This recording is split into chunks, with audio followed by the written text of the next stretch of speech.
Well, thank goodness he did. We certainly needed every last one of them, right? Just again, he can create, right? He can create. He can get by people, and he's got some array of finishes, and he certainly plays with a lot of confidence, and he just kept it going tonight.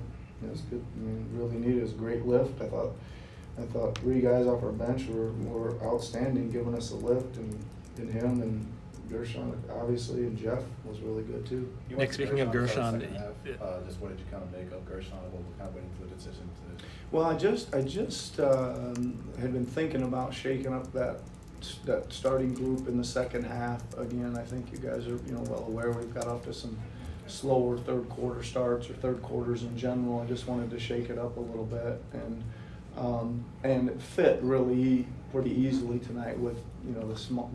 They play fairly small. I mean, even Gibson's their starting center. That's a good matchup for Yabu, and then their bigger 5 came in later, so it just kind of fit really good tonight. But mostly, I just wanted to shake up our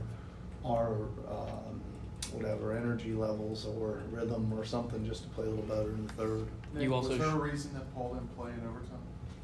Yeah, minutes. Yeah. you also shook up the second unit. You went with Jeff as the backup point guard. I guess what went into that decision, and how important was that scoring? Yeah, I mean, particularly in the first half? kind of fits with kind of everything. Listen, you got some veteran guys, and you start the season, and you're gonna give those veteran guys the first cracks at stuff.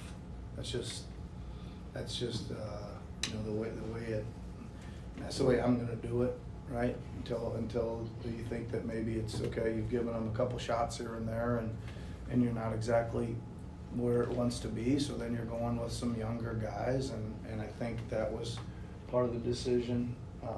We played Eric all those games, and then we tried Jared, and then we played Reggie a couple games, and we tried Jeff tonight.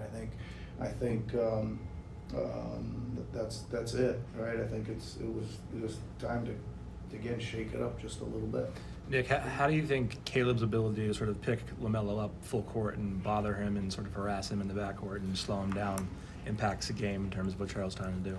Well, I mean, listen, I think that he was obviously amazing tonight, right, LaMelo, and he's been playing amazing, right? Like 30 points, close to 30 points a night, 12 or 3 attempts a night.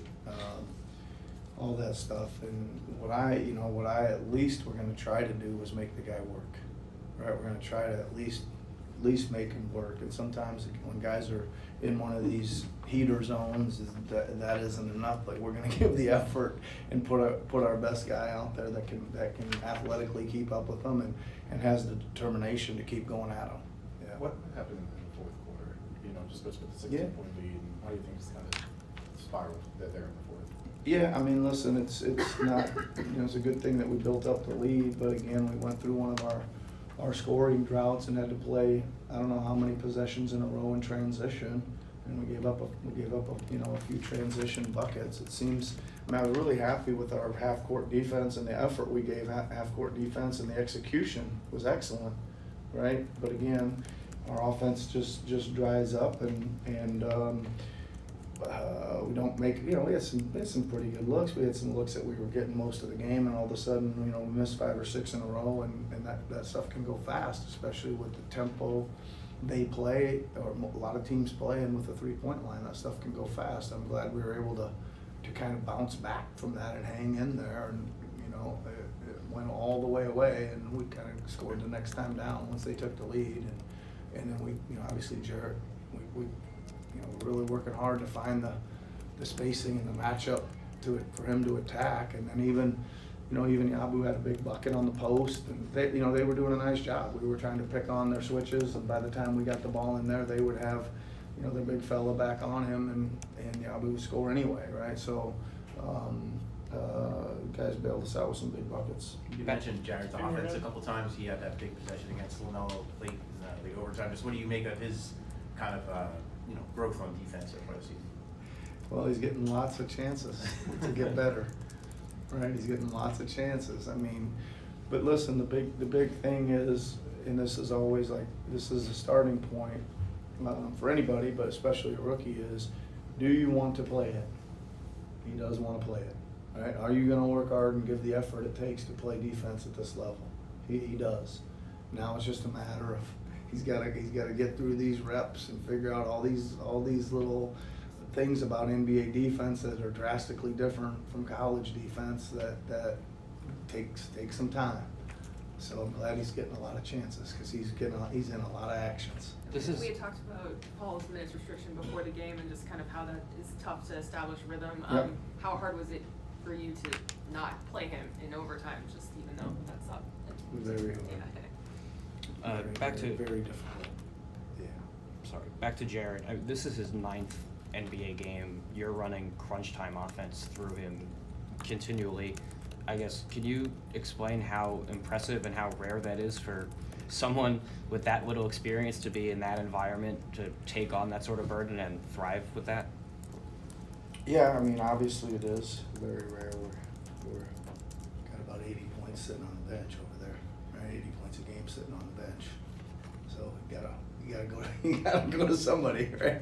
Right? That's part of the reason you're running through him, because there's a lot of good scorers that aren't on the floor. But again, he's shown nothing but confidence, right?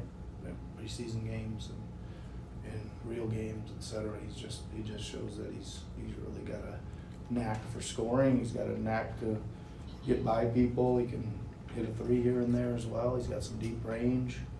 Not afraid.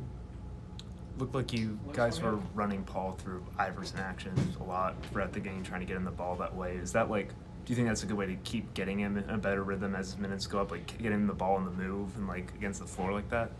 Yeah, I mean, listen, the package of stuff that we're operating on right now is very, very small. It's really, really difficult when guys are coming in and out to try to have a whole lot in, right? So that's one of the things we got in, so you see it quite a bit, right? And there's another couple little ball screen plays we got. We did throw it to him on the post more tonight, which I think if we could make some good post feeds, that'd be something we could do. Just because it's going to probably create offense. It's not necessarily for him to shoot it, but if he's got a smaller guy on him and he scores a bucket and maybe 2 in a row, then all of a sudden they're probably going to start sending people or drifting people, and it's going to help those other guys, that can get some shots out of his creation and a couple extra passes out. Thanks, Coach. All right, thanks everybody. Thanks, Nick.